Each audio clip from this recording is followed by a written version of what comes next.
of unemployment, and these people, they have only 6 months to receive those unemployment benefits. But after that, what? Okay. So it has to be, Congress should approve something to make sure, extend that time period. Because because it doesn't appear as if everything's going to be all right within the next 6 months. Within 6 months. And don't forget, number of people have been on the unemployment payroll. They may be ready for receiving some benefit from somewhere. It's not only the food stamp program, which has been, burdened with, but also they don't have any money to buy the basic things. And even when we talk about credit, if individuals don't have money no and they can't get credit from it, they don't have any kind of collateral to go to the bank with, it simply leaves them in quite a desperate situation. Would you say that? Yeah, it is absolutely correct. And even today, right now, even with a 700 points credit score, which you have, which is supposed to be pretty good, they could not get very many loans. And some of the large corporations, I understand, are having some real problems. Reputable corporations, I understand. Yes, and they have been having a tremendous amount of problem in getting some sort of credit so that they can expand their plant and equipment. And especially for sales. For example, auto industry, which suffered tremendously because of this credit crunch. And they could not get any banks, financing these, the inventory of these different dealerships. So that means even though there is a deal between the salesman and the customer, they could not get it financed because the banks said no to the dealerships. And so it is a wholesale problem. And another thing which I want to mention here is why not we go a little bit more aggressively and a little bit more and enlarge the programs which FDR did. And if it is not for FDR, the country would be, I don't know where it would. And so essentially what you believe we have to do is to build on the New Deal, you see, and not to come up with something that is different, but to simply expand what has happened. It's a lot more than the New Deal of FDR, and so a lot more credit should be available, a lot more.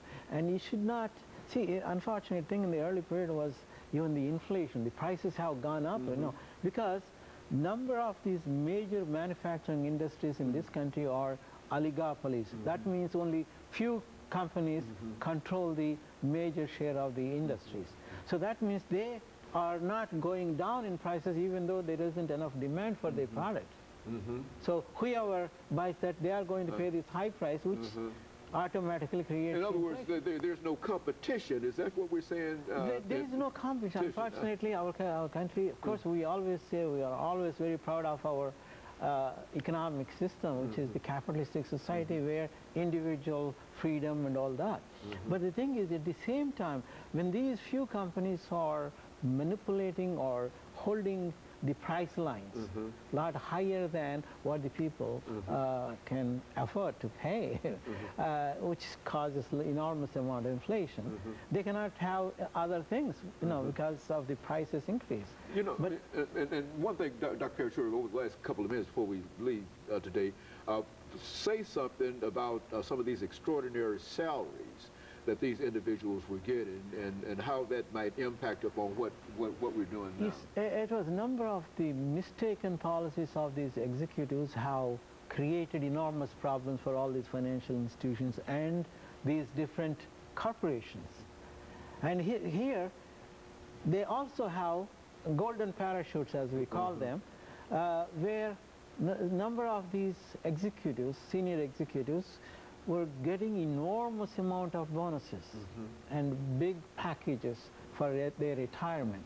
And I remember one top executive, without naming, he is going to get about $63.5 million for that company which is failing pretty miserably.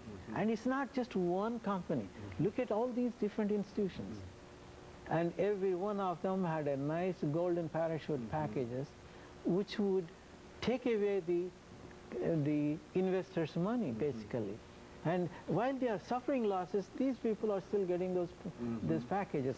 And that's why in this particular program, of this bailout program, one of the most important thing is they have put a clause, especially to the bankers, for example. They have said, look, you cannot give any of these golden parachutes, you do not have to honor them, because they were the ones who messed up these companies. And so even though there might be some kind of agreement or some kind of contract within the corporation, the government is essentially saying that you go back on that. And I don't know legally how good it is, but I think one of the most important thing Secretary Paulson and Bernanke and Baird said was, one of the major conditions, one of the most important condition is that these chief executives or their senior level executives should not have any packages until the companies make some kind of profit in reference to what they're doing. And of course, Dr. Parachuri, we're entering the last few seconds of this show for today, and we want to thank you for bringing again that excellent information, and it does give us some idea in terms